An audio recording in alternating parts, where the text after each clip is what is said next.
L'acupuncture, pour moi, je parle, c'est une expérience toute personnelle. C'est-à-dire que au jour d'aujourd'hui, l'acupuncture est arrivée à point nommé dans mon parcours de soins, donc de kiné, ostéo et acupuncture.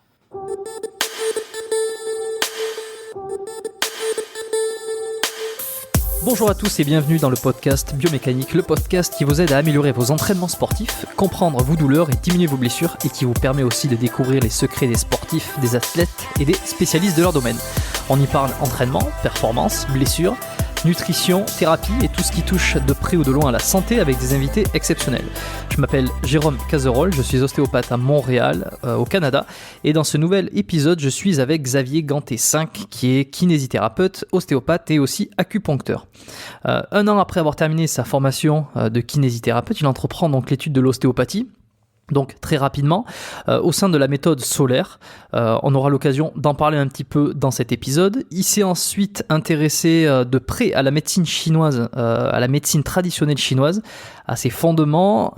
Il s'est formé en acupuncture et il pratique l'acupuncture aujourd'hui en complément de ses autres disciplines thérapeutiques au sein de son cabinet dans le sud-est de la France, à Sète pour être précis. Alors qu'est-ce que l'acupuncture ? Est-ce qu'un sportif pourrait y trouver du bénéfice ? Est-ce que cette discipline peut stimuler vos performances ou même simplement garantir une meilleure santé ? Ce sont des questions que je tenais à lui poser, étant moi-même peu connaisseur de l'acupuncture, même de la médecine chinoise de manière générale. Xavier, donc, il a accumulé depuis ses débuts pas mal d'expériences, notamment à travers le suivi de sportifs. Il possède d'ailleurs un compte Instagram où il poste régulièrement des photos et des petites vidéos de ses traitements en cabinet, que je vous invite d'ailleurs à suivre. Pour en découvrir plus sur lui, vous retrouverez sa page Instagram dans les notes de l'épisode. Donc, dans cet épisode, vous allez découvrir quelles ont été ses premières difficultés lorsqu'il s'est installé en libéral, comment a évolué sa pratique depuis ses débuts pour traiter les douleurs et les déséquilibres du corps. Xavier va nous partager sa première expérience d'ostéopathe en tant que patient, mais également en tant que thérapeute, comment ça s'est passé. On va bien sûr parler d'autres sujets, tous plus intéressants les uns que les autres, que je vous invite à découvrir au sein de l'épisode. Avant de lancer le podcast, je vous rappelle comme toujours que vous pouvez vous inscrire à la lettre biomécanique. Il s'agit du premier lien qu'il y a dans les notes de l'épisode. Vous ferez partie de ma liste de contacts privés pour mes futures annonces et lancement d'épisodes. Je vous laisse écouter tout de suite ma conversation avec Xavier et quant à nous, on se retrouve comme d'habitude à la fin de l'épisode. Bon, alors moi j'ai toujours j'ai toujours une même question qui revient à chaque fois que je commence ces podcasts, parce que généralement j'ai des athlètes ou des sportifs et je trouve ça intéressant d'avoir leur première expérience sportive, on va dire, dans une salle de sport. Je vais l'adapter cette fois pour essayer de coller un petit peu plus à la situation. Je pense que ça pourrait être intéressant aussi. Est-ce que tu pourrais, si tu t'en souviens évidemment, me parler de la première fois que tu as fait une consultation d'ostéopathie, mais que en tant que patient? Alors en tant que patient, oui, je me rappelle très bien. D'ailleurs, les deux fois. D'ailleurs, en tant que patient pour de la rééducation et en tant que patient pour de l'ostéopathie. Donc en tant que patient pour la rééducation, en kiné, je devais avoir 14 ans et effectivement j'étais sportif à l'époque, je jouais au foot et je m'étais blessé, donc fait mal à un muscle. Il me semble que c'était un problème sur une cuisse ou devant ou derrière, je me rappelle plus, peu importe. Mais c'est vrai que j'ai eu mon premier contact avec un kiné, ça avait été celui-là et j'étais tombé sous le charme directement lors de la première séance, sous le charme de ce métier, de contact, je me rappelle de la tête de ce kiné, en fait, qui parlait sans cesse avec les gens qui soignaient, qui les touchaient, qui passaient du temps avec pour parler, pour discuter, pour rassurer, pour soigner. Et c'était un contact très intéressant pour moi et ça m'a fait naître une véritable vocation, je peux le dire. Pour preuve, je me rappelle même de cette première séance de kiné et c'est cette séance-là qui m'a vraiment donné envie de faire ce métier. Ça, c'est pour la kiné, la rééducation. Et l'ostéopathie, écoute, c'est quelques années plus tard, en fait, toujours pareil, au sport, j'étais souvent blessé, je me faisais toujours mal au même endroit et de la même façon, dans le dos, là, et apparemment c'était d'être une côte, je peux le dire maintenant, parce que je le savais maintenant, je le sais maintenant. Donc mon entraîneur de l'époque, il m'a dit, mais va voir un tel sur 7, un ostéopathe, il va te soigner ça. Et je savais même pas ce que c'était ce métier d'ostéopathie. Donc je suis allé le voir, et écoute, ça a été à nouveau une deuxième révélation. Je me suis dit, ce métier, c'est ça qu'il faut que je fasse. Je veux faire ce métier avec 2 manipulations. Il m'a réglé mon problème pour lequel j'étais embêté depuis 2-3 saisons. Et une séance, on n'en a plus parlé, un problème mécanique, on va dire banal, oui, parce que c'était une côte, donc banal, et il m'a vraiment impressionné. Ça, et je veux finir ça aussi parce que c'est important pour la suite de ma vie professionnelle, parce qu'en fait, quand j'ai rencontré cet ostéo qui m'a soigné pour la première fois, non seulement c'était la première fois que je voyais un ostéopathe, mais aussi, je me suis tellement entendu avec ce gars, je devais avoir 17-18 ans à l'époque, qu'en fait, je me suis dit, si je pouvais faire ce métier et avec ce mec, si je pouvais travailler avec ce gars, ce serait super, quoi. Et en fait, j'ai réussi à faire ça. C'est-à-dire que j'ai réussi à pouvoir travailler avec ce gars, cet ostéo qui m'a soigné quand j'avais 16-17 ans. Et à la fin de mes études de kiné, donc, je réussis à travailler dans son cabinet. On s'est même associé par la suite. Donc, c'est quelque chose qui et l'association s'est très, très bien passée. Ça a été vraiment très enrichissant. 12 ans de vie professionnelle commune, très, très, très enrichissante et très intéressante. Voilà. On en reparlera un petit peu plus tard parce que c'est quelqu'un d'important dans ma vie professionnelle, effectivement. Voilà. Ouais, bien sûr, on en reparlera, ok. Et c'est assez marrant parce que justement, moi aussi, si je vais fouiller un peu dans ma mémoire, je me rappelle que la première fois que j'ai eu une expérience, on va dire, d'une manipulation ostéopathique, on va dire, c'était sur un problème de vertèbres et côtes également. Et je me rappelle, j'étais vraiment jeune, j'étais à l'école primaire. Et c'était mon médecin de famille qui avait fait des formations en thérapie manuelle, puisqu'il n'était pas, ou alors ostéopathe. Honnêtement, je m'en souviens plus trop, mais je me souviens qu'il avait fait une technique qui s'apparente à des techniques d'ostéo, enfin manipulatives en tout cas, et que ça m'avait décoincé aussi parce que j'avais des douleurs à l'inspiration, à l'expiration, comme s'il y avait un peu une espèce de névralgie intercostale là, où il y a un problème articulaire entre une vertèbre et une côte. Il y a un pincement au niveau d'un nerf qui crée vraiment cette douleur qui, à l'inspiration, qui vient transcender vers l'avant, au niveau des côtes. Et c'est là où c'est important parce que tu l'as vécu comme moi en tant que patient, mais tu peux bien imaginer ce que les personnes qui viennent nous voir peuvent ressentir, effectivement, surtout pour des histoires de côtes, parce que ça fait tellement mal, ce problème-là, qui est bénin, certes, mais qui fait tellement mal parce que ça induit la mécanique ventilatoire, donc c'est très inflammatoire et très aigu, et quand on arrive à mobiliser soit la vertèbre, soit la côte avec la vertèbre pour libérer l'espace et libérer la restriction de mobilité de cette côte, la personne ressent immédiatement le mieux, et tout de suite on a une ampliation thoracique bien mieux, moins douloureuse, et ça marque, parce qu'en fait c'est vraiment inquiétant quand on a du mal à respirer, et quand on libère ça, les gens sont, à mon avis, se souviennent de ça, quoi. Enfin, ça marque dans le corps, quoi, je crois. Bien sûr, ouais. Et puis c'est quelque chose de concret. Il y a une véritable différence qui se fait, comparé peut-être à des choses qui sont un peu plus. On y reviendra. Je suis moins au fait des choses un peu plus énergétiques, on va dire. C'est vrai que tout ce qui est mécanique en général, on est presque sur juste avant la technique à douleur, juste après la technique, il n'y a plus rien. C'est ça. Ouais, c'est le côté magique de l'ostéopathie, oui, effectivement, ou de la thérapie manuelle. Comparativement à cette première expérience en tant que patient, est-ce que tu te souviens de ta première expérience en tant que thérapeute quand tu as eu en charge ton premier patient ? Alors, on ne peut pas dire vraiment que ce soit mon premier patient en tant qu'ostéopathe vrai. Pourquoi ? Parce que dans mon parcours d'étudiant, ou en tout cas d'apprenti ostéopathe, j'étais kiné, donc j'avais la matière première, on va dire, pour pouvoir travailler. Et c'est vrai que, comme je le disais tout à l'heure en aparté, que ma formation d'ostéo s'est faite par des week-ends de formation, non pas sur une école en continu. Donc c'est vrai qu'à chaque fois qu'on sortait de week-ends de formation ou de semaines de formation, le formateur nous imposait, ou pas nous imposait, nous incitait, pardon, à employer les techniques directement apprises la veille, quoi. Donc tout ça pour dire que mon premier séminaire de formation en mécanique, en ostéopathie, c'était les cervicales. Et je me souviens, ça devait être le lundi ou le mardi, le retour de cette semaine de formation, où j'ai eu une cervicale à faire. C'était quelqu'un que je connaissais qui était sur la table, qui n'était pas venu pour ça, forcément, qui était en rééducation. Et comme je le connaissais bien, je lui ai demandé s'il m'autorisait à pouvoir faire les techniques que j'avais apprises, si je pouvais reconnaître quelque chose. Et effectivement, j'ai fait cette manœuvre. Il y a eu le résultat. Ça a été magique pour moi parce que c'est la première fois que je sentais ça dans mes mains. Et je crois que ça a marqué ça aussi, le départ d'une espèce de révélation qui a fait que ça m'a motivé pour le reste, oui, évidemment. Donc c'est un premier souvenir d'ostéo sans l'être vraiment, quoi. Voilà. Mais c'est quand même important, je crois. Voilà. Je m'en souviens en tout cas. Ok. Donc toi, originellement, en fait, tu as fait des études de kinésithérapie, donc tu es kinésithérapeute à l'origine, on va dire. Et qu'est-ce qui t'a poussé, qu'est-ce qui t'a donné envie d'entreprendre des études d'ostéopathie, de te former en ostéo en parallèle?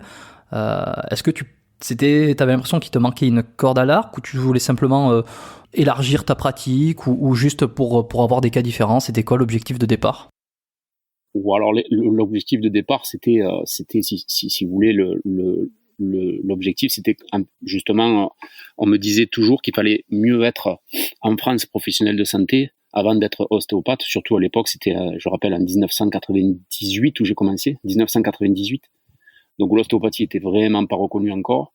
Et c'est clair qu'il valait mieux être kiné plutôt qu'ostéopathe. Donc du coup, j'ai fait effectivement des études de kiné parce que ça m'intéressait, le milieu sportif m'intéressait, j'étais jeune, sportif, j'avais beaucoup de cas, on va dire, à traiter dans le milieu sportif, donc tout ce qui était entorse, cheville, genou, les blessures musculaires du foot, du rugby, tout ça, ça m'intéressait beaucoup. Dans le suivi de sportifs, ça m'intéressait, en kinésithérapie. Mais, et pour tout avouer, en fait, j'ai fait kiné dans le but vraiment de faire l'ostéopathie, parce que l'ostéopathie, comme je le disais tout à l'heure, ça m'a été révélé à l'époque par ce fameux ostéopathe quand j'ai rencontré quand j'avais 16-17 ans ou 18 ans. Et ça m'a révélé vraiment quelque chose d'important en moi. Et donc j'ai fait kiné pour ensuite faire de l'ostéopathie, pardon. Et effectivement pour avoir on va dire une vision beaucoup plus globale des choses, parce que c'est vrai qu'en kiné, on est vite limité en termes de moyens, de capacité de réflexion sur les cas proposés ou sur les cas qu'on a en cabinet. C'est toujours, en tout cas, je parle pour moi, je me sens très vite limité en termes de moyens quand on reçoit des gens, quoi, en fait. Voilà. Ce cheminement-là que tu as eu, est-ce que ça a été le même pour l'acupuncture? J'aurais évidemment présenté en introduction tes différentes activités. Ça sortira pas de nulle part comme ça. Mais est-ce que ça a été la même chose, ou alors ça s'est découvert, enfin tu as découvert cet attrait un peu plus tard pour l'acupuncture? Oui, ça s'est venu après, plus tard, oui. Plus tard, le champ de l'ostéopathie est tellement grand que quand on y tombe dedans ou quand on commence à apprendre ça, franchement, celui qui dit au bout d'un an ou deux ou trois de dire non, il me manque quelque chose, je vais aller chercher quelque chose ailleurs, c'est que a priori soit ça l'intéresse pas et à ce moment-là effectivement il s'est trompé de voie, soit il est pas allé vraiment au fond des choses, ou en tout cas il n'a pas expérimenté tout ce qu'il a expérimenté dans l'ostéopathie, à savoir la mécanique, à savoir le viscéral, à savoir l'énergétique, parce que il y a ces trois volets dans la méthode que j'emploie, ça s'appelle la méthode de Monsieur Solaire, de Monsieur Roland Solaire, dont on parlera tout à l'heure éventuellement. Et effectivement, pour répondre à la question, c'est vrai que l'acupuncture, la médecine traditionnelle chinoise, donc dont l'acupuncture est un moyen, pourquoi je m'y suis intéressé, c'est venu bien après, je veux dire, quand en fait les paradigmes selon lesquels je travaillais, dans la philosophie dans laquelle je travaillais, tout ça s'est modifié, ça a évolué, et effectivement, au bout d'un temps, avec beaucoup d'expérience ou avec de l'expérience, on se rend compte qu'effectivement, dans l'ostéopathie, il y a des choses qui manquent, ou alors qui peuvent être complémentaires dans d'autres techniques, dans d'autres façons de penser, et qui peuvent être complètement complémentaires à l'ostéopathie et à l'acupuncture notamment. Ouais. Donc c'est venu plus tard, en faisant, on va dire, chemin faisant. Alors tu vois, moi je suis hyper novice sur l'acupuncture par exemple, je suis curieux évidemment, ces podcasts m'aident également à ouvrir un peu mes connaissances et à, on va dire, poser des questions à des gens qui savent pour m'aider à mieux comprendre certaines pratiques que je ne connais pas. Moi j'aime bien directement aller discuter avec des gens qui savent, qui font. J'aime aussi aller regarder, aller lire des bouquins, aller me renseigner par moi-même, mais je trouve ça plus intéressant, en plus ça permet également d'en faire profiter un certain public. Donc comme je disais, ouais, je suis assez novice, moi je connais pas du tout l'acupuncture, on y reviendra après parce que ça m'intéresse énormément. Juste avant de basculer là-dedans, chose qui va être peut-être un peu plus technique, mais sans vouloir faire peur à tout le monde, on va rester simple, hein, on va rester général, hein, pour que tout le monde comprenne. Mais avant ça, je sais que c'est peut-être une question qui va intéresser du monde, en tout cas les thérapeutes surtout, ils vont se sentir concernés, le grand public aussi, ça peut permettre d'ouvrir les œillères sur ça, parce que c'est pas quelque chose qu'on a forcément l'impression de départ, mais quand on commence en tant que thérapeute, en tant que professionnel de la santé, ostéopathe, acupuncteur ou quoi, on fait face à des difficultés au début. C'est souvent après s'être formé qu'on se lance en libéral. Et est-ce que tu te souviens, toi, des plus grandes difficultés, des grands obstacles que tu as eus lorsque tu as démarré ta profession en libéral? Alors, c'est peut-être un petit peu différent parce que tu as commencé kiné, mais ça pourra déjà donner une bonne idée, quoi. C'est vrai que la différence, de la façon dont moi j'ai démarré dans le domaine de la santé et du mieux-être est différente d'un ostéopathe qui va démarrer ostéopathie directe. Pourquoi ? Parce qu'effectivement, en tout cas je parle pour moi, parce qu'on est en France, la kinésithérapie nous permet, avoir une clientèle de kinésithérapie, une patientèle de kinésithérapie nous permet quand même d'avoir, comme je disais tout à l'heure, une espèce de matière première, on va le dire comme ça, qui nous permet de nous entraîner sur des techniques apprises sur des week-ends ou des semaines précédentes. Donc du coup, c'est vrai que la maîtrise, ou en tout cas l'apprentissage de la maîtrise d'une certaine technique et donc l'apprentissage de l'expérience en fait, donc l'expérientiel est très important là-dedans, donc est beaucoup plus facile à acquérir par le fait qu'on a beaucoup de gens à disposition et on n'a pas l'obligation, entre guillemets, quand on fait ça, l'obligation dite de résultat, comme un ostéopathe pourrait l'avoir quand il consulte un patient, puisque cet ostéopathe, évidemment, il fait un travail, il travaille, il réfléchit, il exploite et il fait ses manipulations, donc il fait un travail, donc il va être rémunéré à la fin. Et donc, normalement, même s'il n'y a pas obligation de résultat, il faut quand même qu'en tant que thérapeute, on a un peu, entre guillemets, la pression de se dire qu'effectivement, il faut un résultat. Donc c'est vrai que quand un kiné apprend l'ostéopathie, cette espèce de pression n'existe pas, puisqu'on a la possibilité de s'entraîner. Mais je pense que l'expérientiel est très, très, très important dans ce métier. Il est évident d'acquérir une main et d'avoir une expérience qui se fait par le nombre et non pas par les cours, la maîtrise des cours, de la théorie. Ça, il faut l'avoir, bien sûr, mais tout se traduit dans les mains, en fait. Voilà. Donc, du coup, c'est très important d'expliquer, de faire partager et d'écouter le retour des gens. Très, très important, je pense. Et ça, je parle avec l'expérience. Parce qu'en fait, les gens nous disent quasiment tout et nous régulent dans tout, en fait. Voilà. Ça, c'est ce que je peux dire au bout d'un temps. D'accord. Quand tu as démarré en tant que kiné, tu t'es installé directement en libéral. Est-ce que tu as eu des difficultés à rejoindre de la clientèle, mais bon, de la patientèle T'as eu du mal à rejoindre ou c'est venu assez rapidement parce qu'il y a ce débat je sais pas si c'est un débat, mais cette grande idéologie qui dit qu'en tant que kinésithérapeute, quand on s'installe, ça va très vite parce qu'on est très vite référé par les médecins, on est remboursé, etc. Là où l'ostéo, pour le coup, je parle en connaissance de cause puisque je suis uniquement ostéopathe et quand j'ai démarré, j'étais ostéopathe uniquement en libéral. Et la plus grande difficulté, c'est de rejoindre les gens, quoi. C'est d'avoir sa première vague de patientèle, on va dire, pour ensuite pouvoir monter tranquillement. Il faut montrer aux gens qu'on est capable et donc le bouche à oreille est très important. C'est le principal, la principale voie d'exploitation en fait, c'est le bouche à oreille. Mais pour avoir un bouche à oreille, il faut qu'il y ait des gens qui arrivent. Donc c'est vrai que c'est difficile de connecter des gens forcément au tout début. À partir du moment où on est que ostéopathe. Dans mon cas, c'est vrai que moi, j'ai eu de la difficulté. On va dire oui et non. Je vais dire non parce qu'effectivement, j'ai intégré un cabinet qui marchait très fort déjà, en kinésithérapie. Donc, en fait, moi, j'ai intégré ce cabinet je remplaçais un gars qui partait. Donc, je faisais place pour place. Donc, du coup, en kinésithérapie, j'ai travaillé très rapidement. Et beaucoup aussi. Mais bon, en kinésithérapie, en France, tout est remboursé. Donc, je veux dire, c'est pas tellement glorieux, entre guillemets, sauf qu'il faut travailler. Mais pour ma part, c'est vrai que l'objectif premier était de soigner des choses et l'objectif était d'aller vers l'ostéopathie rapidement. Et c'est là où on se rend compte qu'effectivement, on rejoint les non-kinés, à savoir que les gens ne vous font pas confiance dès le départ. Il est évident.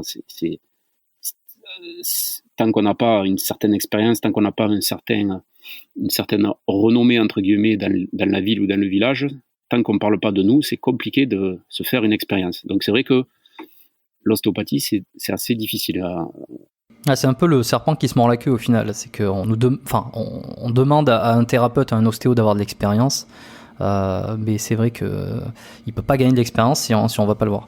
Bon, je pense que c'est pas uniquement un truc qui se retrouve que chez les ostéopathes. Hein. C'est pour beaucoup de professions qui demandent de la confiance, où on met un petit peu soit sa santé, soit quelque chose qui a beaucoup de valeur entre les mains de quelqu'un d'autre.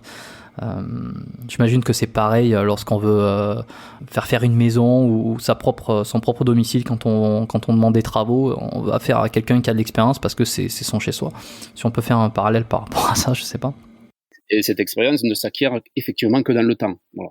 Donc du coup, si on peut donner un conseil là-dessus, c'est qu'il faut vraiment pas se décourager, quoi. Il faut être très très très tenace dans le travail et pas se décourager, avoir confiance en soi. Donc du coup, c'est avoir confiance en soi, ça veut dire quoi? Ça veut dire maîtriser déjà tout ce qui est la théorie, et en tout cas la travailler, la bûcher, et effectivement ensuite mettre en pratique cette théorie, qui est forcément pas...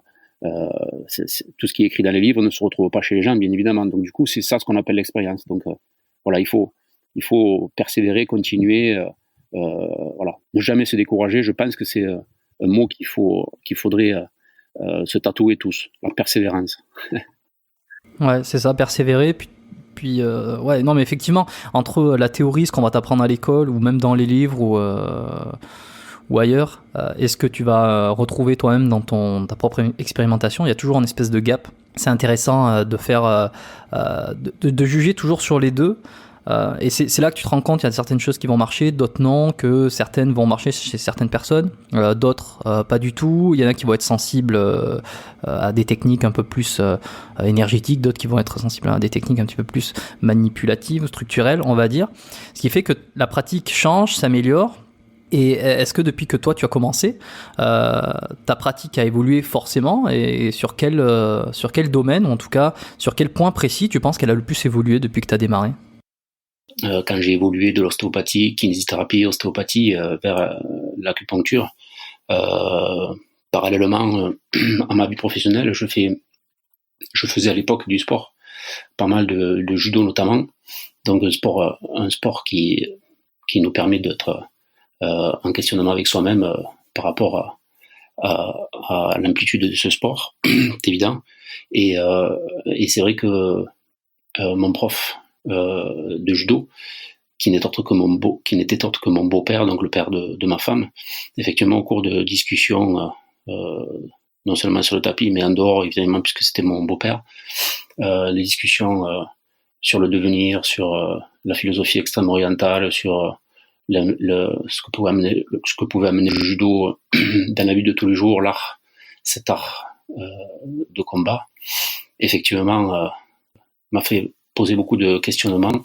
Et effectivement, par rapport à ces discussions autour de la philosophie du zen et la voie avec laquelle lui je discutais avec lui de cette philosophie, m'a amené effectivement à essayer de travailler, de voir un petit peu le côté de la médecine traditionnelle chinoise via l'acupuncture.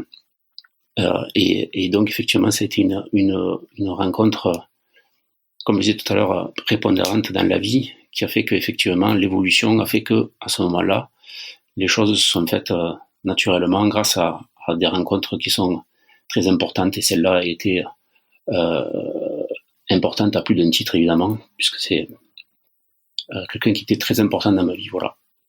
Ce que tu viens de dire me donne effectivement l'occasion de parler de la méthode solaire. Donc c'est une méthode donc d'application de soins, c'est donc une méthode d'application du concept ostéopathique.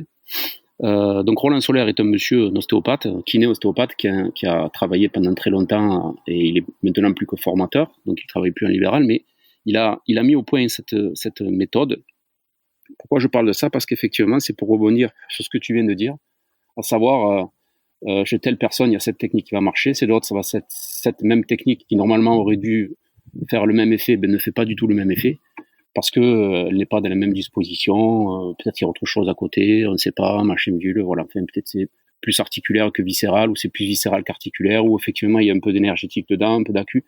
Voilà, en fait, tout ça pour dire que cette méthode solaire, quand on l'a fait en entier, c'est-à-dire les normalisations articulaires, les normalisations viscérales et les normalisations énergétiques, la globalité de la méthode nous donne la possibilité de pouvoir discerner les gens, avec la pratique bien sûr, mais discerner les différentes on va dire facettes des gens.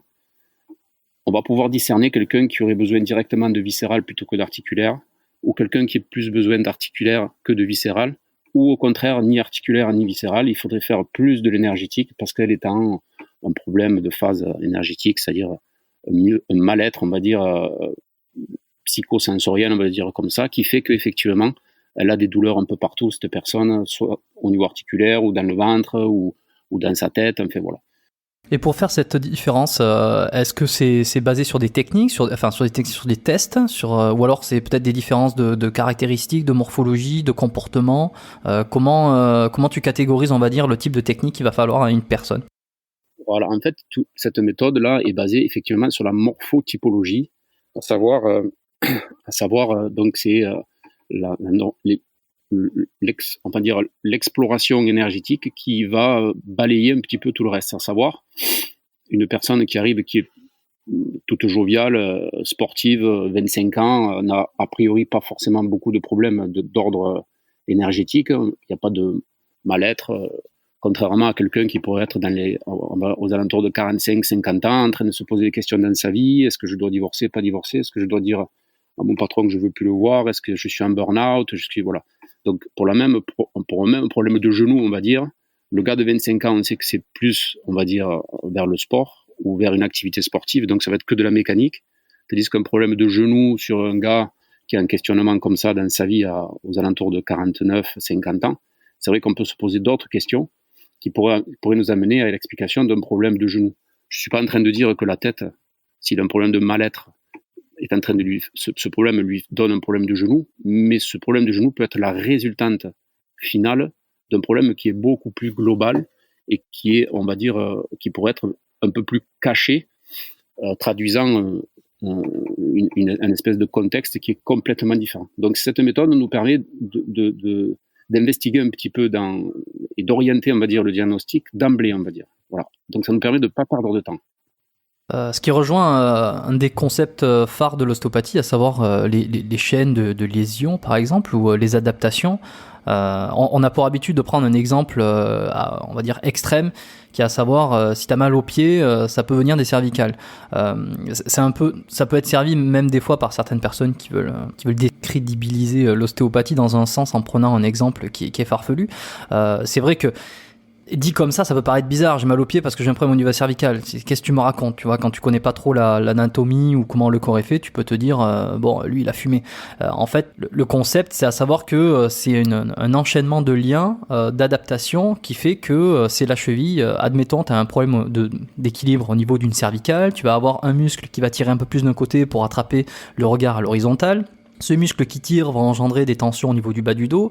Le bas du dos va engendrer un problème au niveau du genou et qui va être au final essayer de compenser le plus possible par la cheville, mais celle-ci elle est au bout de la chaîne, elle travaille énormément, ce qui fait que elle finit par souffrir et c'est la douleur qui se manifeste. Là j'ai pris vraiment quelque chose d'hyper mécanique, mais c'est peut-être pour expliquer dans les grandes lignes, pour ceux qui ont un peu du mal à comprendre ces grands liens, voilà un peu comment peut se faire l'adaptation du corps. Alors si on prend en plus peut-être, comme tu dis, des problèmes psychologiques, et ce qui fait que la posture s'ajoute par-dessus, je sais pas comment tu... est-ce qu'il y aurait un exemple peut-être comme ça de chaîne avec de la psychologie, avec des problèmes comme tu l'as évoqué? Alors l'exemple de chaîne, c'est pas forcément une chaîne, c'est qu'en fait il y a un contexte psychosomatique, on va dire, qui peut engendrer des tensions par le contexte lui-même, c'est-à-dire que la personne peut se trouver en tension soit dans sa maison, soit dans son travail, et de la même façon que pour un problème mécanique, on va essayer d'adapter, comme tu viens de le dire, un problème cervical peut arriver par des chaînes mécaniques jusqu'au pied.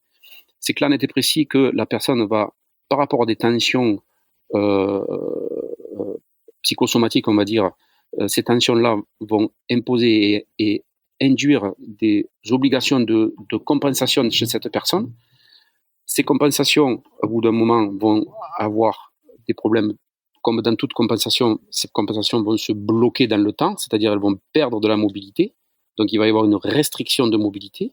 Et quand on est dans ces phénomènes adaptatifs au niveau des comportements, c'est clair et précis qu'il y a des soucis au niveau des sensations qui se font, et les premières adaptations de ces mauvaises sensations chez les personnes, c'est soit au niveau de la tête, c'est-à-dire on est irritable, on dort mal, on a l'impression qu'on est bon à rien, ou qu'on a changé complètement par rapport à son entourage, ou alors sinon c'est des problèmes d'ordre viscéral, c'est-à-dire qu'on a du ballonnement, on maigrit ou on grossit, les femmes ont toujours mal en bas du ventre, ou le ventre qui ballonne, avec des problèmes de cycle certainement.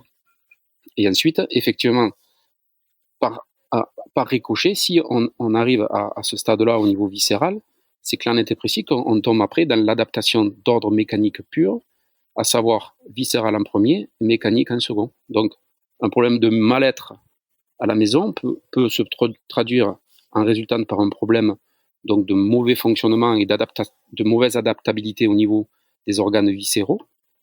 Et ensuite, ces organes viscéraux vont induire et imposer des compensations au niveau de leur structure, donc des adaptations et des compensations structurelles, et donner un problème à la cheville de la même façon qu'un bassin étant de travers ou étant en lésion va donner un problème à la cheville.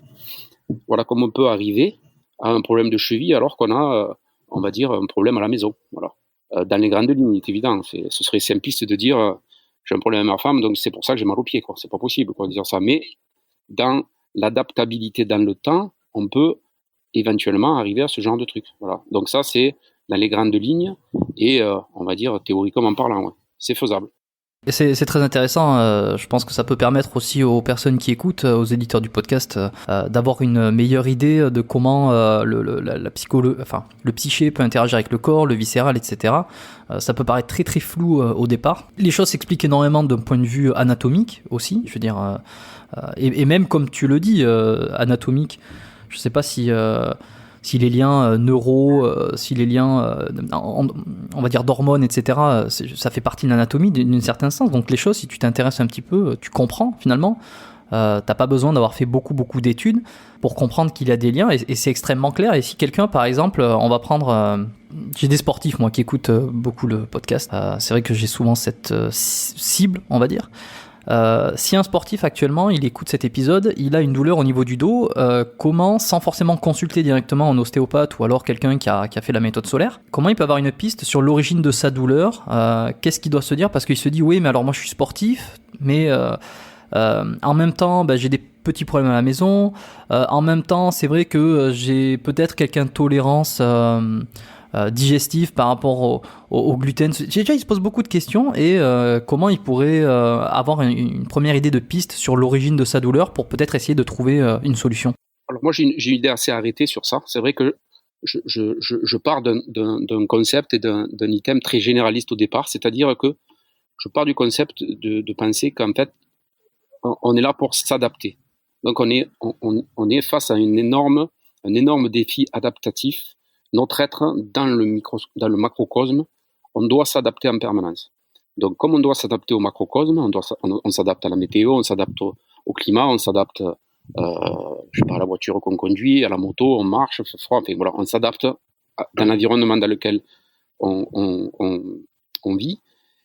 De la même façon, l'adaptation, on adapte notre corps par rapport aux contraintes qui lui sont imposées.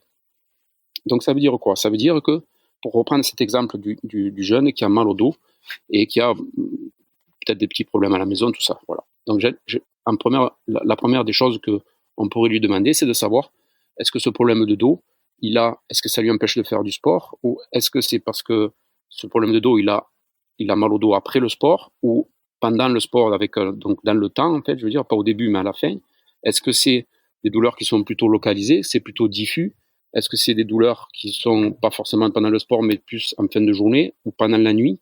Si tu veux, dans cet interrogatoire, on va dire, tous ces questionnements, la réponse de la personne va pouvoir nous indiquer quelques pistes d'investigation par rapport au fait que ce problème de dos soit est un problème articulaire vrai, un blocage du dos quelconque, soit un problème qui est lié à un problème viscéral, parce que le viscéral vient compenser dans le dos, et donc la compensation peut se bloquer dans le dos, et du coup avoir un problème articulaire dans le dos, notamment lombaire, à cause du viscéral, ou est-ce que ce problème de dos ne traduit pas un problème qui est beaucoup plus global et en dehors du système mécanique?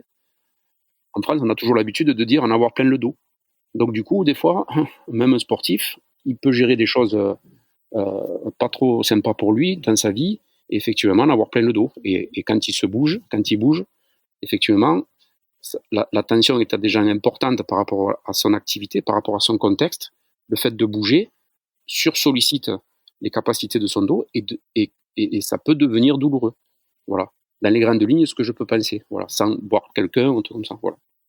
Et c'est intéressant de voir que les causes peuvent s'entrechoquer, s'entrelacer, se mêler, que c'est pas forcément une cause à 99% qui est responsable de la douleur actuellement. Exactement, voilà. Bon, de toute façon, on invite chaque personne qui présente des douleurs à s'en occuper, à consulter. Alors peut-être pas tout de suite, parce que c'est pas possible, parce qu'on est en période de coronavirus, de confinement notamment en France, où plus personne n'a le droit de bouger. À l'heure où on enregistre cet épisode, en tout cas. J'aimerais qu'on discute un petit peu de l'acupuncture maintenant, parce que évidemment il y a plein de choses moi que j'aimerais aborder dans tout ce qu'on a dit jusque-là. Moi j'ai plein de questions qui rebondissent sur la méthode solaire, etc. Mais malheureusement il faut un petit peu faire des choix. Et c'est vrai que je voulais quand même avoir une idée de ce que c'est que l'acupuncture. On va dire mêlé dans peut-être toute cette pratique d'ostéo, de kiné, je veux dire comment ça peut s'imbriquer, comment ça peut avoir une association, comment on peut décupler des résultats. Mais dans un premier temps, est-ce que tu pourrais me dire simplement qu'est-ce que c'est que l'acupuncture? Quels sont les principes clés? On va dire globalement, voilà. L'acupuncture n'est qu'un moyen en fait. L'acupuncture fait partie des éléments, des moyens mis à disposition de la médecine traditionnelle chinoise. Donc la médecine traditionnelle chinoise, donc chez nos amis extrême-orientaux, donc c'est une médecine préventive, c'est ce qu'il faut dire, c'est-à-dire à l'inverse de notre médecine allopathique, où la nôtre est complètement curative, c'est-à-dire un médicament pour telle maladie, on va dire comme ça. Les Chinois, les extrême-orientaux, eux, ils ont un concept différent, c'est-à-dire ils vont avoir une médecine et ils vont pratiquer une médecine pour éviter que le corps tombe malade. Voilà, donc c'est dans ce sens où cette médecine traditionnelle chinoise est dite préventive. Et est-ce que justement, ils sont beaucoup moins touchés par des maladies pour le coup? Est-ce que ça a un vrai impact ou pas tant que ça, ou c'est difficile à chiffrer? À mon niveau, je ne suis pas donc ni épidémiologiste ni quoi que ce soit, mais donc c'est vrai qu'ils ont, de là à dire qu'ils ont moins de soucis que chez nous, concernant les graves maladies et tout ça, moi je le pense parce qu'en fait, le très grand générateur de nos problèmes, nos gros problèmes de santé ici en Occident, c'est généré par le stress. On est d'accord sur ça, tout le monde s'accorde à le dire. Donc le stress de nos vies fait qu'effectivement, ça génère de gros problèmes. C'est vrai que chez eux là-bas, on peut dire qu'il y a moins de problèmes d'hypertension artérielle, il y a moins de problèmes de gros problèmes de cancer, de gros problèmes de... Tous ces gros problèmes-là, ils en ont moins, de problèmes hépatiques, tout ça, beaucoup moins. Donc de là à dire que c'est grâce à la médecine traditionnelle chinoise, je ne sais pas, c'est plus dû, à mon avis, à une philosophie de vie qui est différente, ça je le pense. Mais pour parler de la médecine traditionnelle chinoise, donc du coup, ils ont mis à disposition des moyens. L'acupuncture est un moyen, mais aussi le Qigong est un moyen de la médecine traditionnelle chinoise. Le Qigong, la pharmacopée chinoise, il y a le massage, le Tuina aussi. Le Tuina fait partie des moyens de la médecine traditionnelle chinoise. Donc l'acupuncture est un gros morceau, effectivement, parce que ça reprogramme, en fait, on va dire, ça programme, en fait, des réactions, ou en tout cas, des réactions internes, oui, lorsque cette programmation est mise en place. Et c'est en ça que cette acupuncture est très intéressante, évidemment, déjà à l'apprendre, parce que ça apprend beaucoup sur soi, et évidemment à essayer de pratiquer en complément d'un art comme l'ostéopathie, et qui vient, je dis, en complément, parce que c'est quelque chose de différent quand même. C'est quelque chose de différent, pourquoi? Parce que comme l'ostéopathie à mon avis, en tout cas moi je la pratique comme ça, c'est-à-dire que cette ostéopathie, c'est un acte non médical, donc on est en dehors de toute pathologie qui est réservée à la médecine. L'acupuncture, rejoint un peu l'ostéopathie en ce sens, c'est-à-dire qu'on n'est pas dans une pathologie avérée. On est en avant de cette pathologie, c'est-à-dire que quand un problème a tendance à rester soit sur le concept d'acupuncture, ou même, on pourrait le dire, on ne fera jamais d'études sur ça, mais peut-être qu'un problème viscéral au foie ou à l'estomac en ostéopathie, si ça dure trop longtemps dans le temps, on pourrait se poser la question si cette congestion et cette hypercongestion ne peut pas provoquer une pathologie dans le temps. Ça, ce sera difficile à prouver, il est évident, on peut se poser la question quand même. Et donc en acupuncture, on peut se poser ça aussi, c'est-à-dire si un problème reste trop longtemps dans le temps, est-ce que ce problème ne va pas, entre guillemets, ne va pas s'enquister pour devenir une vraie pathologie après. Et cette pathologie, une fois qu'elle est, on va dire, imprimée dans le corps, ou elle a pris forme dans le corps, j'en parle avec ma petite expérience, ou alors il faudra que je prenne beaucoup plus d'expérience et que je vieillisse un peu plus. Mais franchement, je ne vois pas comment l'acupuncture peut soigner un problème de cancer de foie ou un problème pancréatique ou un problème intestinal ou un problème de côlon ou de rein. Une fois que c'est enquisté, c'est enquisté. Donc quand ça a attaqué la matière, là on revient sur de la médecine allopathique qui est curative et il faut aller enlever ce qui ne va pas, quoi. Ouais, c'était la question que je me posais justement. Si on reprend l'exemple du sportif qui a mal au dos, alors on n'est pas sur un problème peut-être viscéral comme tu l'as dit, hein, sur un problème de foie, sur un problème de rein. Et encore, tu vois, moi je pose vraiment des questions parce que je connais pas, je sais qu'il y a des liens avec les méridiens, tout ça, on va en discuter justement. Mais ce fameux sportif qui a mal au dos, donc pour le coup, il n'est plus lorsqu'il veut consulter un acupuncteur, il n'est plus dans la prévention puisqu'il a déjà mal depuis quelques semaines, il s'est fait mal. Est-ce qu'il va trouver réconfort ou juste confort dans l'acupuncture, ou alors justement ça n'a plus de sens de consulter à ce moment-là parce que c'est déjà déclaré? Bien sûr, oui, il y a sens à consulter en acupuncture, effectivement, pour un problème de mal au dos. Par contre, après, voilà, l'acupuncteur, si par chance l'acupuncteur est aussi ostéopathe, on va dire ça comme ça, si ce gars-là ou cette dame-là est capable de discerner un problème mécanique vrai d'un problème donc énergétique qui peut se soigner en acupuncture, c'est clair, net et précis qu'il va pouvoir faire le distinguo. Après, si la personne, donc ce sportif qui va consulter un acupuncteur strict, on va dire ça comme ça, qui ne connaît pas la mécanique, cet acupuncteur va faire ce qu'on appelle un diagnostic énergétique pour essayer de comprendre d'où vient cette douleur du dos. Cette douleur du dos, en énergétique, en acupuncture, elle peut être la résultante d'un problème lié au méridien ou la résultante d'un mauvais fonctionnement global du corps avec une résonance plutôt dans le dos. Donc c'est le diagnostic énergétique de départ qui va aiguiller le thérapeute, l'acupuncteur, à savoir s'il peut intervenir, s'il y a intérêt à ce qu'il intervienne, et s'il intervient, est-ce que son intervention, est-ce que ces séances d'acupuncture vont être efficaces pour soigner ou pour soulager la personne qui vient avec ce problème. Donc c'est le diagnostic énergétique de départ qui va orienter le thérapeute dans son soin. Si le diagnostic énergétique montre qu'il n'y a pas de problème ni de déséquilibre énergétique, donc par la prise d'époux, la langue, les points douloureux, enfin, il y a un tas de, si vous voulez, il y a un protocole là-dedans, au niveau du diagnostic énergétique.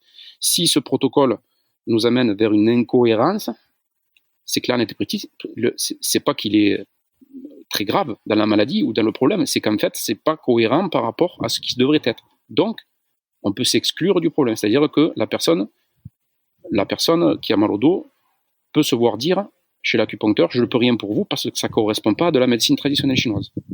Voilà. Ok, ben j'ai plein de questions qui se bousculent pour le coup. Difficile à choisir. Déjà, on va peut-être rappeler, tu vas me dire si je me trompe, l'acupuncture, le traitement, il s'agit de mettre des aiguilles sur des méridiens particuliers pour libérer des énergies. Tu peux me dire un peu comment ça fonctionne? Alors l'acupuncture, oui,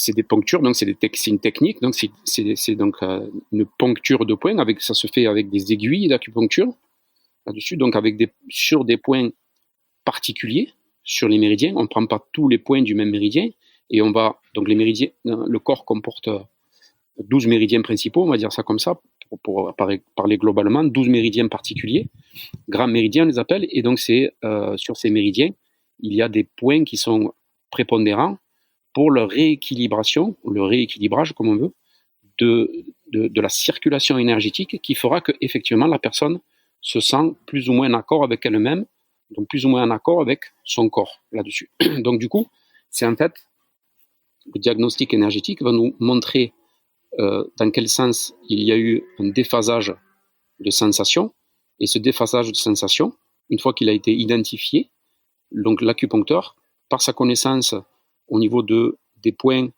ce à quoi sert ce point particulier pour régler tel ou tel problème, si vous voulez, il va donc, par rapport au problème, il va prendre les points adéquats pour essayer de rééquilibrer le problème pour aller vers une solution de continuité. Voilà. Donc en gros, c'est, encore une fois je le dis, c'est le diagnostic de départ qui va donner, on va dire, la voie au thérapeute à aller explorer pour soigner la personne, et par rapport à ce diagnostic, lui, sur ses connaissances, il va choisir tel ou tel point pour aller faire du bien à la personne. Voilà. Ok, bah la stratégie est finalement assez proche de celle de l'ostéopathie, à savoir qu'on fait des tests pour voir un petit peu les chaînes lésionnelles ou ce vers quoi on est attiré en termes de perte de mobilité. Et ensuite, de ces tests en découlent les techniques et l'approche qu'on va adopter pour essayer de soulager le problème. Les objectifs vont déterminer les techniques. Donc en acupuncture, les objectifs, c'est-à-dire le diagnostic, va déterminer le choix des points à prendre pour rééquilibrer. Comme en ostéo, la même chose.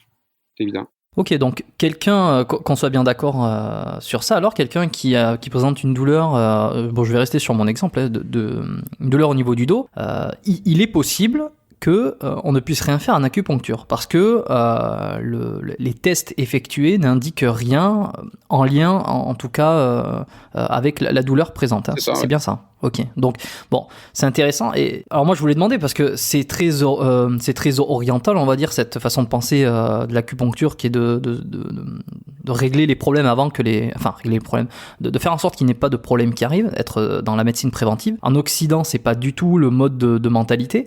Est-ce que c'est pas justement frustrant et hyper difficile d'avoir très souvent des gens qui ont des problèmes et de pas tout le temps pouvoir les résoudre parce que justement l'acupuncture elle se situe avant que les problèmes arrivent. Comment on fait passer le message et comment tu le gères, toi ? Alors c'est assez difficile. C'est assez difficile et je veux le dire comme ça. C'est-à-dire que moi-même, j'étais dans cette espèce de paradigme de pensée à l'époque. Avant quand j'ai commencé mon activité, on va dire, donc ma vie professionnelle, j'étais très scientifique, on va dire. C'est-à-dire que pour moi, 1 + 1 est égal à 2. Et pas question que ce soit 4 - 2 qui est égal à 2, quoi. Je veux dire, c'était 1 + 1, c'était logique. Il fallait une détermination scientifique pour que tel fait plus tel fait amène à tel fait. Voilà. Donc ensuite, les choses évoluent, on se rend compte qu'effectivement, on peut penser différemment, parce que le 1 + 1, le 2 n'est pas forcément égal au 1 + 1, ça peut être différent, machin, voilà. Donc du coup, l'évolution de la personne au niveau de son expérience et de sa maturation l'amène à penser différemment. Voilà. Donc du coup, ensuite, comment on gère ça au quotidien ? Effectivement, je peux dire qu'en fait, le maître mot, c'est d'expliquer aux gens. C'est-à-dire d'essayer de leur faire comprendre que de penser différemment et d'essayer de comprendre ce qui leur est arrivé, ce qui leur arrive, leur expliquer avec des mots, on va dire, simples pas parce qu'ils sont simples, eux, c'est parce qu'en fait, souvent, ce qui se passe, c'est qu'on explique, les thérapeutes, on explique les choses avec le jargon thérapeutique. Tout à fait. Et exactement comme en finance. Tu vas voir ton banquier, tu comprends rien à ce qu'il raconte. C'est très spécifique comme langage et les gens, ils sortent du cabinet, ils n'ont rien compris à ce qui leur arrive, et du coup, ils sortent et ils ne savent pas ce qu'ils ont. Et je pense, moi, que s'ils ont compris le mécanisme, qui peut être mécanique, qui peut être viscéral, qui peut être énergétique, peu importe, avec des mots simples, si on arrive à faire comprendre à la personne ce pourquoi elle est arrivée à cet état-là, c'est quasiment la moitié, voire les 3/4 du travail qui est fait. Pourquoi ? Parce que, à mon avis, si elle n'a plus envie d'y retourner dans cet état, elle fera ce qu'il faut pour ne pas y retourner. Si elle a compris le mécanisme, elle n'y retournera pas là-dedans, à mon avis. En tout cas, c'est ce que je fais moi au jour le jour.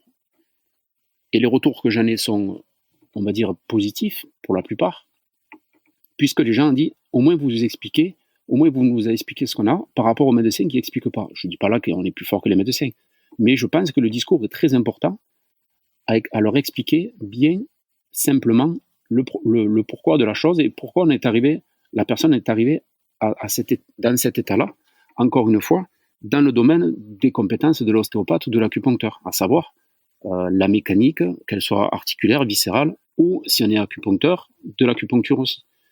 Pourquoi je dis ça? Parce que j'ai beaucoup de retours aussi de la part de certains confrères qui finalement, on le voit aussi sur dans certains articles, ostéopathie et cancer, ostéopathie et greffe de foie. Moi, je suis très gêné quand je vois ça. Pourquoi? Parce qu'en fait, jusqu'à preuve du contraire, je me demande ce que vient faire l'ostéopathie dans les traitements de cancer. Je me demande ce que vient faire l'ostéopathie dans des traitements j'allais dire de sclérose en plaques de CEP, dans le traitement même de la pathologie, ça n'a rien à voir. Ouais, il va y avoir une action plus sur des symptômes ou des conséquences, mais ouais, il faut vraiment rappeler qu'on n'est pas là qu'on ne guérit pas, l'ostéopathie ne guérit pas ces maladies. Quand il y a de la pathologie avérée, je trouve que l'ostéopathe n'a pas forcément sa place, sauf à expliquer bien à la personne et voire même au médecin. Moi, j'ai eu contact avec des médecins, avec l'expérience aussi, ça vient, et les médecins vous font confiance à partir du moment où dans la vie, on a pu montrer qu'on pouvait être digne de confiance ou en tout cas sérieux. C'est-à-dire qu'on peut expliquer aux gens, dans telle pathologie ou selon telle pathologie ou telle maladie, on peut vous soigner ça ou vous soigner ça ou vous soigner ça de façon symptomatologique. C'est-à-dire que ça reviendra, mais pour quelque temps, on peut travailler ça peut vous faire du bien. Je prends par exemple, j'ai un gars là que je soigne moi, donc il vient en kiné, il a eu un accident, il est hémiplégique. Et les hémiplégiques, donc ça fait 30 ans qu'il est hémiplégique, donc il marche, mais il a un côté droit qui marche plus du tout, ou très mal, mais ça lui arrive, parce qu'il bouge, ça lui arrive de se bloquer un bassin, de se faire mal au dos, de se bloquer une cervicale, ou même sur son côté hémiplégique, de temps en temps, je lui fais un petit peu de travail sur le bras, ou des techniques ostéo sur le bras, paralysé, ça lui fait du bien, pendant un temps certes, mais ça lui fait du bien. Et je trouve que c'est des techniques qu'on peut appliquer ces gens-là pour leur apporter du mieux dans le moment. Ça ne durera pas, mais il faut leur dire. Et il faut surtout faire savoir aux médecins que l'ostéopathie n'est absolument pas quelque chose qui va soigner l'hémiplégie, par exemple, mais en tout cas, on peut améliorer la qualité de vie pendant un petit moment sur cet hémiplégique qui a mal au bras ou mal à la jambe depuis longtemps, et si on peut lui apporter pendant 15 jours ou 3 semaines du mieux, je trouve qu'il ne faut pas s'en empêcher. Tant pis, on recommence dans 3 semaines. Mais il me semble que c'est prendre soin des gens, c'est ça aussi. Ouais, non, je vois, je suis d'accord avec ça. Peut-être de manière plus vulgaire, on va appeler ça de la thérapie de confort, dans un sens. Donc, bon, on essaye de sensibiliser peut-être les gens à avoir davantage une mentalité de prévention sur leur corps, sur leur douleur. Donc, les raisons qui pourraient nous amener à consulter en acupuncture, on est sur... Alors bon, s'il y a une douleur, on peut essayer de voir s'il y a quelque chose à faire. Le mieux, comme on l'a dit, c'est de consulter avant qu'il y ait une douleur, pour de l'équilibration, pour prévenir des problématiques. Je vais essayer peut-être d'aller encore un petit peu plus loin. Oui. Est-ce qu'il y a d'autres motifs possibles? Et je vais préciser ma pensée parce que j'ai une petite question par rapport à ça. Si par exemple, moi, je souhaite être meilleur dans mon activité sportive, je veux avoir de meilleures performances et peut-être aussi avoir une meilleure récupération. Alors, c'est lié, mais bon, en même temps, ça peut être deux motifs différents. Est-ce que je peux aller voir un acupuncteur qui va me faire un bilan, et est-ce qu'il va y avoir une possibilité d'améliorer mes performances ou ma récupération, par exemple? Ça, bien sûr, on peut. Donc là, sur ces questions on pourrait appeler ça des questions de préparation à, on va dire, un suivi de sportif, ou une préparation, une prise en charge de sportif, qu'il soit de haut niveau ou pas de haut niveau, ou quelqu'un qui veut améliorer ses performances pour lui-même. C'est-à-dire que je reviens à ce que je disais tout à l'heure, c'est toute une histoire de contexte. C'est-à-dire que pour parler du soin en acupuncture éventuellement qu'on pourrait avoir sur cette personne, qu'on pourrait faire chez cette personne, c'est toujours pareil. Donc la personne arrive chez l'acupuncteur et l'acupuncteur lui demande pourquoi il vient, et donc le gars lui dit exactement ce qu'on vient de dire là. Et donc il va y avoir ce diagnostic donc énergétique qui va déterminer certaines choses, mais pas au niveau des douleurs. C'est-à-dire que savoir si l'énergie circule bien au niveau du foie, au niveau du rein, au niveau de la rate, au niveau de l'estomac, Tout ça, c'est pas les organes, c'est les méridiens, hein, d'accord? Là, on est en acupuncture. Donc du coup, juste un exemple, il faut savoir que par exemple la puissance et la récupération, on va dire l'énergie fondatrice, fondamentale, on dit que c'est l'énergie du rein. Donc pour avoir, on va dire, de meilleurs résultats au niveau sportif, on pourrait éventuellement poser le problème différemment, c'est est-ce qu'il est cette personne est dans de bonnes dispositions énergétiques, est-ce qu'il a le plein potentiel de son énergie pour avoir de meilleurs résultats sportifs. Donc, pour résumer, c'est est-ce qu'on pourrait travailler un petit peu sur le rein notamment, est-ce qu'on pourrait le solliciter pour le stimuler un peu plus, pour que ce rein donne un peu plus de puissance, pour que la personne se sente un peu plus costaud, un peu plus vive, un peu plus résistante, et récupérer mieux par la même. Puisque si ça marche bien dans l'effort, mais ça marche bien dans la récupération aussi. Donc c'est un exemple un peu simpliste, mais c'est clair que pour répondre à la question, est-ce qu'on peut faire en sorte que la personne peut avoir de meilleurs résultats? Oui, en améliorant le contexte dans lequel la personne a tendance ou va s'entraîner, ou dans quelle disposition elle va s'entraîner. Voilà. Donc, et au fur et à mesure de l'entraînement, on peut adapter la même chose, on peut adapter les régulations qu'on pourrait avoir sur cette circulation énergétique au travers ces grands méridiens. D'accord? Sur le rein, le foie, la rate, l'estomac, le gros intestin, machin, voilà, tout ça. On peut tout réguler en fonction de ça, en fonction des saisons, en fonction du temps, en fonction de beaucoup de choses. Voilà, c'est très, très, très, très vaste et très intéressant. Ok, et si je prends un exemple particulièrement précis, si quelqu'un, ou moi-même d'ailleurs, je te pose la question, hein, c'est comme si c'était moi, que je te demande, je frappe à ta porte, je te dis, moi j'aimerais améliorer ma coordination musculaire pour être meilleur en technique. Par exemple, je me suis mis à l'haltérophilie. C'est pas vrai du tout, mais comme ça me permet de rappeler aux gens qu'il y a un épisode qui est dédié à l'haltérophilie avec Nicole Gravis qui était très intéressant, donc tout le monde peut aller l'écouter. Mais admettons, hein, je fais de l'haltérophilie ou autre sport qui demande une coordination musculaire, hein, c'est pas du tennis, ça peut être tout sport plus ou moins technique. Comment tu pourrais améliorer cette coordination, peut-être la vitesse de propagation du signal nerveux, le nombre d'unités motrices dans un muscle qui va être synchronisé ou qui va être activé pour ce mouvement. Est-ce que ça c'est possible? Alors ça c'est possible, oui, mais pas aussi précisément. Je rejoins tout à l'heure ce que j'ai dit, c'est-à-dire que l'acupuncture va travailler sur l'amélioration du contexte dans lequel cette action très précise va pouvoir se réaliser. Je dis ça pourquoi? Parce qu'en fait, cette coordination motrice avec ce recrutement d'unités motrices au niveau musculaire, si le contexte musculaire autour n'est pas bon ou est moins bon, c'est clair, net et précis que le rendement sera moins efficace si le contexte musculaire est bien sain tout autour. C'est-à-dire que le gars, je vais faire la caricature suivante, c'est-à-dire si l'haltérophile qui boit à tous les repas 1 litre de bière et celui qui boit 1 litre d'eau, ça va se voir tout de suite. Ils mangent la même chose, mais ils vont pas avoir la même efficacité au niveau nutrition. Donc du coup, l'environnement dans lequel le muscle, puisqu'on parle du muscle, ne va pas travailler de façon aussi rentable celui qui boit de l'eau que celui qui boit de la bière. D'accord? Donc il va plus favoriser à être blessé et compagnie. Donc pour répondre ensuite sur éventuellement l'apport de l'acupuncture pour un gars comme ça, eh bien c'est un petit peu ce que je disais tout à l'heure, c'est-à-dire que on va le suivre et on va, par rapport au retour que lui va avoir sur ses sensations de l'entraînement, on va pouvoir agir plus ou moins. Alors pour la coordination, c'est plutôt le foie, vésicule biliaire, d'accord, avec le rein. Donc on va essayer de travailler, de réguler sur ces méridiens foie, vésicule biliaire, rein, le cœur, le pancréas, enfin le rate, je veux dire.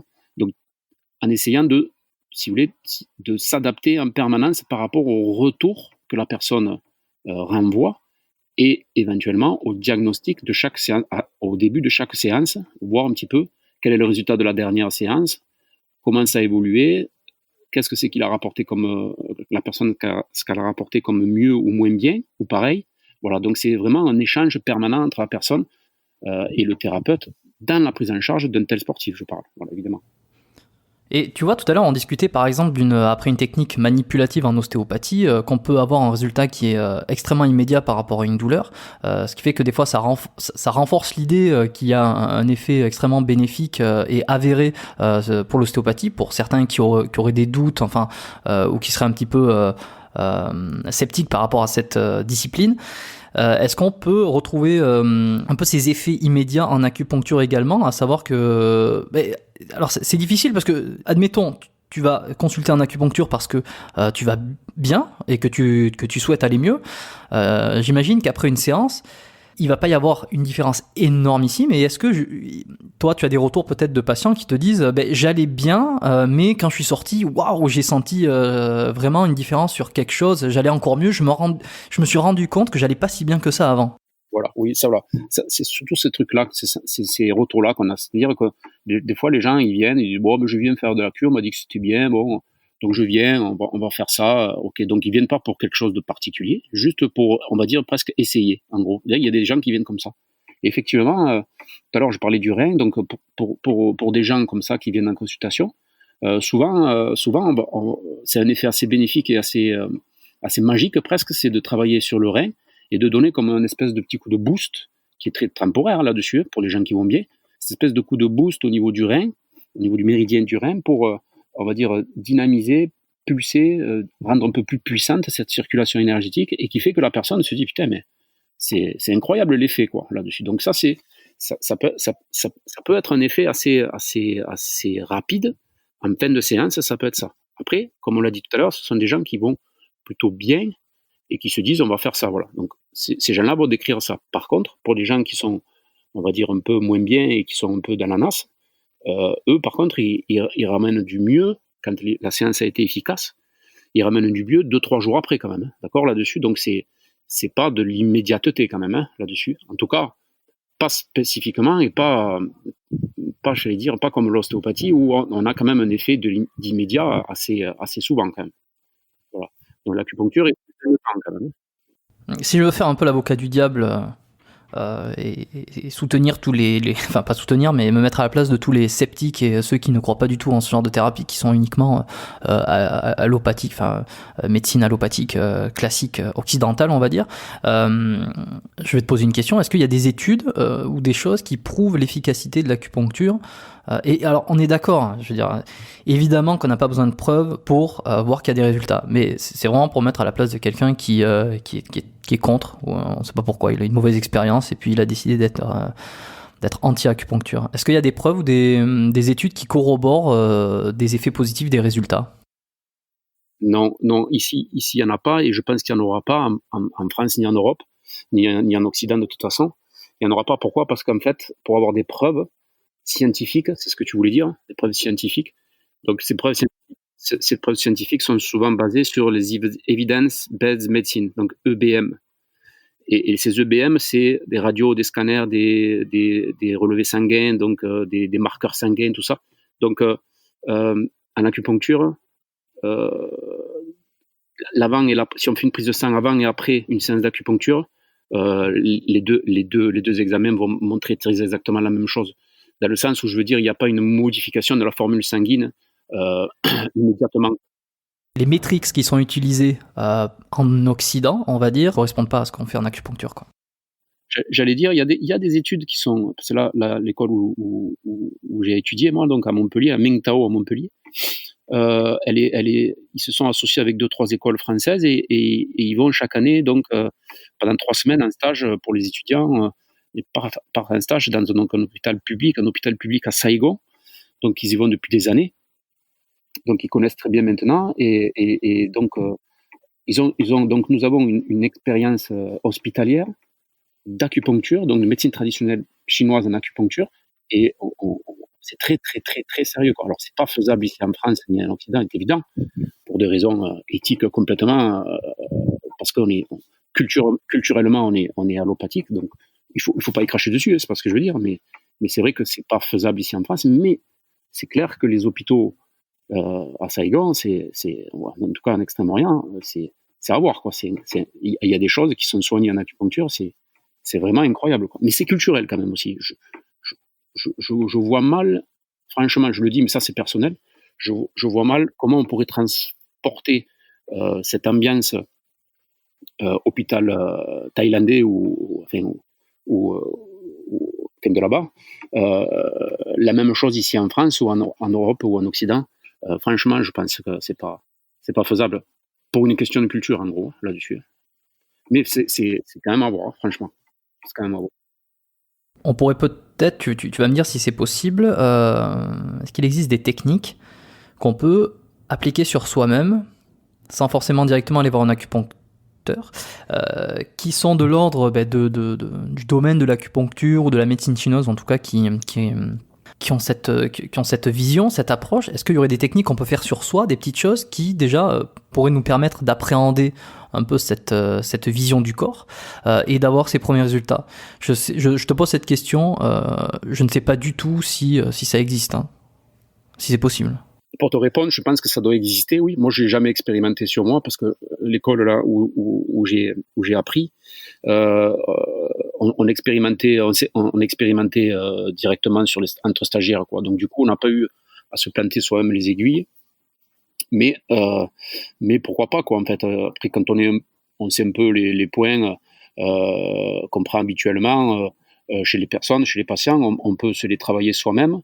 À la différence près, effectivement, que faire une combinaison de points paraît un peu compliqué parce que il y en a qui sont à la main, il y en a qui sont au coude, il y en a qui sont au pied, il y en a qui sont sous le pied, il y en a qui sont dans le dos.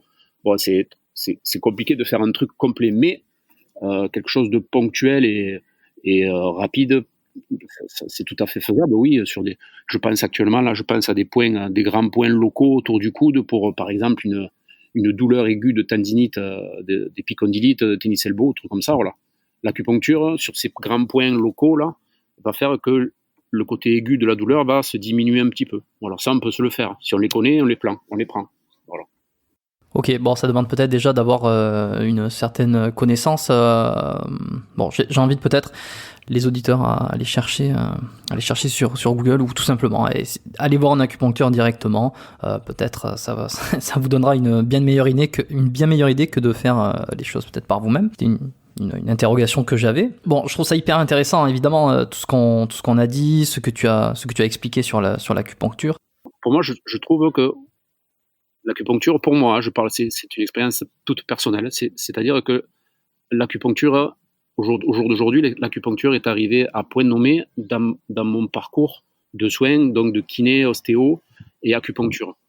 Il me semble, mais encore une fois, c'est une pensée toute personnelle, il me semble que si j'avais fait kiné, acu, puis ostéo, mon rendu personnel n'aurait pas été de la même façon, je pense. L'appréhension de l'acupuncture, après avoir exploré beaucoup de voies d'ostéo, me semble être le bienvenu dans cet ordre-là. Voilà. Mais c'est une sensation toute personnelle. Voilà. C'est tout ce que il me semble. Voilà. Très bien. Pour terminer les épisodes, j'ai généralement 3 petites questions de fin récurrentes que j'aime bien poser. La première de ces questions, c'est quel est le meilleur conseil que tu donnerais à quelqu'un qui commencerait ou reprendrait le sport, une activité sportive, qui ne connaît pas encore grand-chose. On n'a pas énormément parlé de sport ou d'activité sportive, on était surtout sur le corps, la santé, mais c'est dirigé envers les sportifs et non sportifs, évidemment. Je sais qu'il y a plusieurs sportifs qui écoutent le podcast. C'est pour ça que je te demanderais ça. Est-ce que tu aurais un conseil à donner, toi ?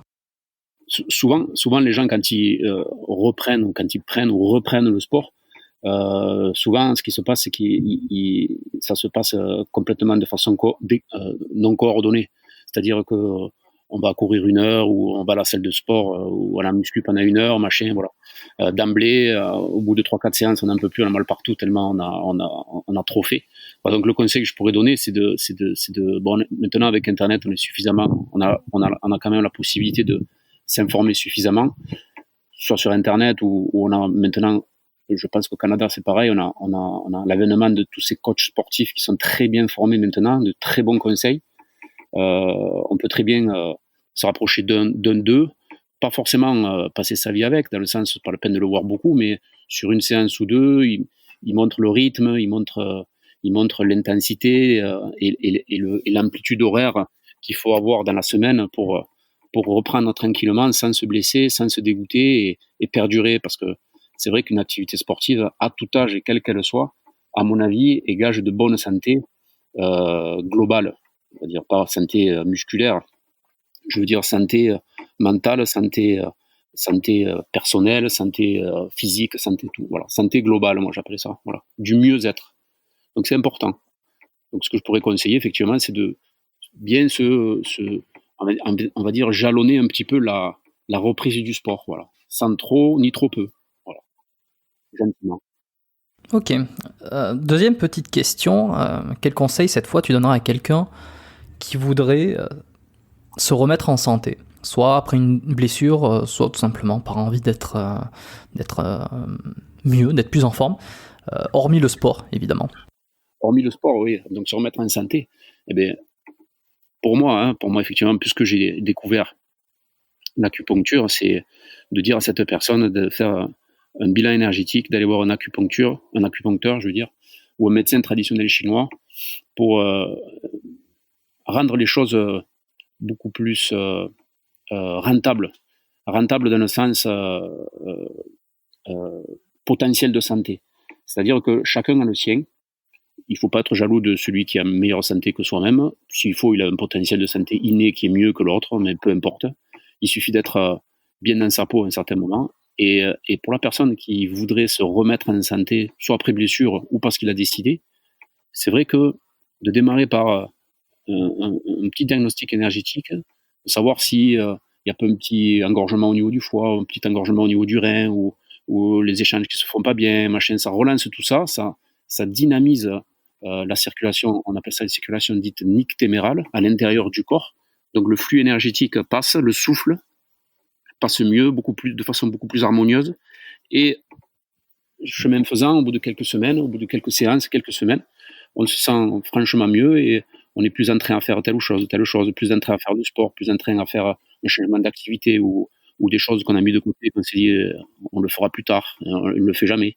Donc du coup, plutôt ce conseil-là, c'est s'il n'y a rien de prévu vraiment, c'est pourquoi pas une petite séance ou 2 ou 3 d'acu pour relancer tout ça, relancer la machine, réinitialiser.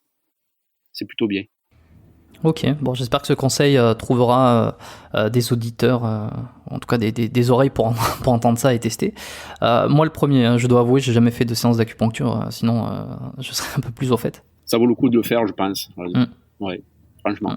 Je vais y réfléchir fortement après le confinement, après que cette situation, cette période un petit peu bizarre soit terminée, je vais y réfléchir. Troisième petite question et dernière, est-ce qu'il y a un livre qui t'a particulièrement marqué, que ce soit au cours de tes études, ta formation ou même de ta vie tout simplement, et que tu aimes bien recommander, ou en tout cas que tu as envie de recommander actuellement sur le podcast? Ça peut avoir un lien avec le sport ou pas, avec l'ostéo, avec l'acupuncture ou pas. Alors des livres, oui, des livres professionnels, bien sûr. Enfin, après, c'est vrai que c'est très lié à tout mon apprentissage en ostéopathie, donc avec Solaire, donc qui a écrit des choses intéressantes. Donc, je vous invite éventuellement à ceux qui sont intéressés d'aller taper Roland Solaire sur un moteur de recherche quelconque sur Internet. Vous allez tomber non seulement sur sa biographie, sur son CV assez impressionnant, sur son parcours et tout ce qu'il a. Sur à quoi il a cherché et recherché, voilà, c'est intéressant à aller voir, bien sûr. Et ensuite, après, il y a un bouquin aussi qui est d'ordre professionnel aussi, qui s'appelle Les principes fondamentaux de l'acupuncture, écrit traduit, on va dire, par un Italien qui s'appelle Massocia, ouais. Et c'est un gros pavé, il fait 1000 et quelques pages, donc c'est vraiment un livre professionnel c'est pour moi quelque chose d'important à feuilleter et aller consulter. Et ensuite, à titre personnel, j'aime bien lire et relire un livre d'un auteur qui s'appelle François Cheng, qui s'appelle 5 méditations sur la mort. Voilà, j'en dis pas plus parce que franchement, c'est vraiment un questionnement sur la vie. Donc, penser la mort, c'est forcément penser à la vie. Donc, j'y reviens souvent aussi. C'est pour moi très intéressant. Voilà. Ok, bon, je connais pas, hein. Je crois que je n'ai jamais entendu parler, donc j'irai jeter un œil. Je laisserai également en description, dans les notes de cet épisode, les références des livres que tu as mentionnés. C'était un épisode très intéressant. Est-ce que si les gens ont envie de te suivre, si on veut découvrir un peu plus tes travaux, ou même directement prendre rendez-vous avec toi, où c'est qu'ils peuvent le faire, où c'est qu'on peut te retrouver sur Internet? Alors sur Internet, j'ai mon épouse qui travaille avec moi, donc qui assure toute la logistique, on va dire, du cabinet, qui assure la maintenance d'un petit compte sur Instagram. Donc c'est Ganté5 Xavier sur Instagram. Et ensuite, après pour prendre rendez-vous avec moi, donc soit au téléphone directement au 06 03 68 40 64. Donc je suis en France, dans le sud de la France où il y a le soleil. Et à côté de Montpellier, une ville qui s'appelle Sète. Voilà, donc vous savez tout.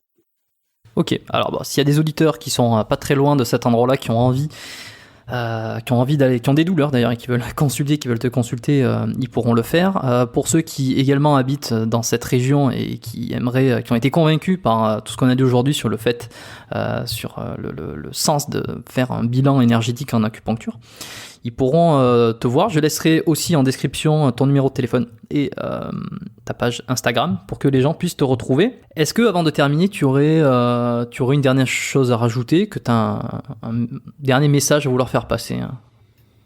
Un dernier message, oui, à tous les nouveaux et futurs praticiens et professionnels de la santé, notamment en acupuncture et en ostéopathie.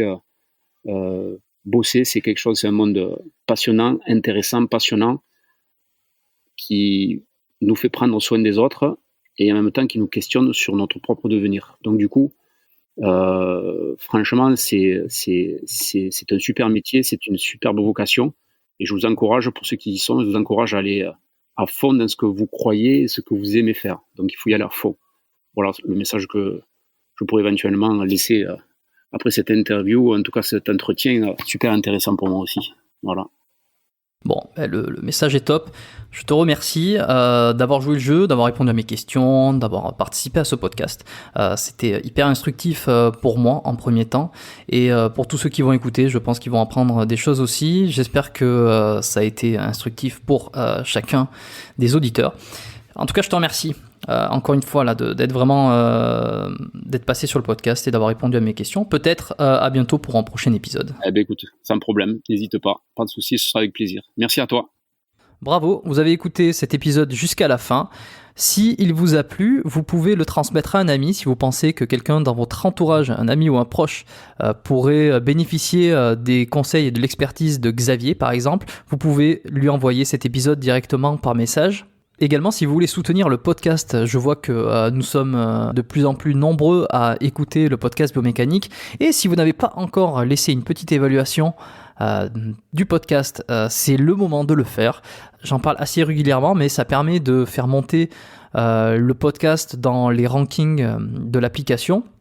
Comment faire? Tout simplement, vous allez sur iTunes, sur le podcast Biomécanique, vous laissez une évaluation de 5 étoiles avec un commentaire. Vous pouvez dire ce que vous en pensez, ce que vous y trouvez dans le podcast et en quoi ça vous aide peut-être à répondre à quelques questions et à vous aider à mieux cerner la santé, à améliorer vos entraînements, puisque c'est un peu l'objectif initial de cette émission.